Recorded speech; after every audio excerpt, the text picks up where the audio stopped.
السلام علیکم ورحمۃ اللہ وبرکاتہ۔ معزز ناظرین و سامعین، میں ہوں فرحت اللہ اور آپ سب دوستوں کو خوش آمدید۔ ناظرین گرامی، آج کا موضوع بہت ہی دلچسپ اور حیرت انگیز ہے۔ موضوع کا عنوان یادداشت کیا ہے اور کیسے کام کر What is the memory and how does it work؟ ناظرین گرامی، ہمارے ذہن میں یادداشت کے بننے کا عمل انتہائی حیرت انگیز اور بے حد دلچسپ۔ اس پر ایک گہری نظر نہ ڈالنا ناانصافی ہوگی۔ ہمارا دماغ ایک ریکارڈنگ ڈیوائس کے طور پر کام کرتا ہے۔ ویسے تو یہ بہت ہی پیچیدہ عمل ہے، مگر موضوع کے اعتبار سے مطلب کی بات یہ ہے کہ ہمارا ذہن حواس خمسہ سے ملنے والی ایک ایک خبر کو، ہر ایک احساس کو، ہر جذبے کو ریکارڈ کر رہا ہے اور اس کو محفوظ کر رہا ہے اور ان احساسات و جذبات کو ڈیٹا میں تبدیل کر رہا ہے۔ یہ بے حد تیز رفتار عمل کہ ہمیں ان کا احساس تک نہیں ہوتا کہ سب محفوظ کیا جا رہا ہے۔ سارا دن جو مشاہدات حاصل ہوتے ہیں، خواہ وہ دیکھنے سے ہو، چکھنے سے ہو، تعلق رکھنے سے ہو،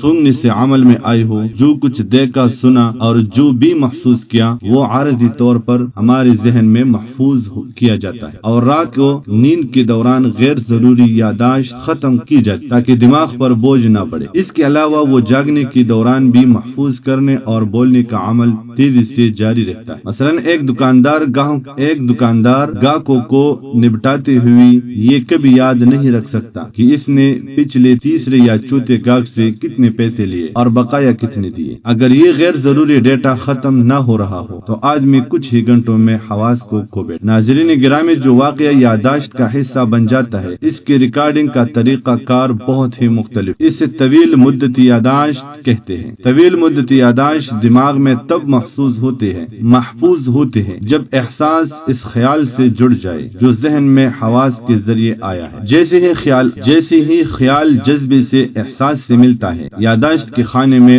برسٹ ہو جاتا ہے اور ہمیشہ کے لیے محفوظ ہوتا ہے۔ ایسے ہی سمجھے، اگر آپ دیکھیں کہ سڑک پر کسی بچے کو چوٹ لگی ہے، یہ واقعہ چونکہ آپ کے جذبات سے نہیں جڑ پایا کیونکہ وہ آپ کا بچہ نہیں ہے، اسی لیے عارضی یادداشت بنے گی اور نتیجتاً آپ اسے کچھ عرصے کے بعد بھول جائیں گے۔ لیکن خدا نخواستہ اگر یہی چوٹ آپ کے بچے کو لگے تو چشم و زدن میں یہ منظر جذبات سے مل کر میموری سیل میں برسٹ ہو جائے گا اور ہمارے ذہن میں یہ ہمیشہ کے لیے ایک حصہ بن جائے گا۔ آپ اس منظر کو کبھی ایک محسوس مدت کے بعد بھول جائیں گے، لیکن اچانک طویل مدت کے بعد کسی بھی واقعے کی وجہ سے آپ کو اپنی بچے کی چوٹ یاد آ کر احساس دلائے گی۔ ڈیٹا ڈیلیٹ نہیں ہوا بلکہ آپ کے دماغ کی خوابیدہ حصے تحت شعور میں محفوظ رکھا ہوا ہے۔ یہ آپ کی حتمی شعور کا حصہ بن چکا ہے، یہ فائل ہو چکا ہے۔ خیال کو یادداشت میں محفوظ ہونے کے لیے ذہنی یادداشت کی خلیات میں جل جانا ضروری ہے۔ اسے برسٹنگ کے لیے،